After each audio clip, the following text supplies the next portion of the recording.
প্রধান উপদেষ্টা অধ্যাপক মোহাম্মদ ইউনূস নেপালের নতুন প্রধানমন্ত্রী সুশীলা কার্তিকে অভিনন্দন জানিয়েছেন। শনিবার এক অভিনন্দন বার্তায় প্রধান উপদেষ্টা বলেন, বাংলাদেশ সরকার ও জনগণের পক্ষ থেকে এবং আমার নিজের পক্ষ থেকেও নেপালের প্রধানমন্ত্রী হিসেবে আপনার নিয়োগে আন্তরিক অভিনন্দন জানাই।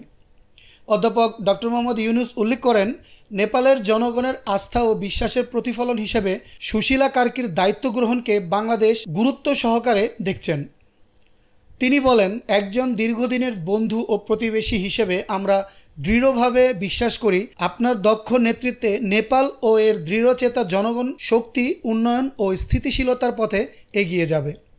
প্রধান উপদেষ্টা নেপালের সাম্প্রতিক রাজনৈতিক ঘটনাবলীকে প্রাণহানির ঘটনায় গভীরভাবে শোক প্রকাশ করেন। বার্তায় তিনি বলেন, আমরা নিহতদের পরিবারের প্রতি গভীর সমবেদনা জানাই এবং আহতদের দ্রুত ও পূর্ণ আরোগ্য কামনা করি। অধ্যাপক ডক্টর মোহাম্মদ ইউনূস আশা প্রকাশ করেন যে বাংলাদেশ ও নেপালের মধ্যে বিদ্যমান বন্ধুত্ব, সহযোগিতা ও পারস্পরিক শ্রদ্ধার সম্পর্ক তার নেতৃত্বে আরও জোরদার হবে। তিনি সুশীলা কার্কির সুস্বাস্থ্য ও সফলতা এবং নেপালের জনগণের শান্তি ও সমৃদ্ধি কামনা করেন।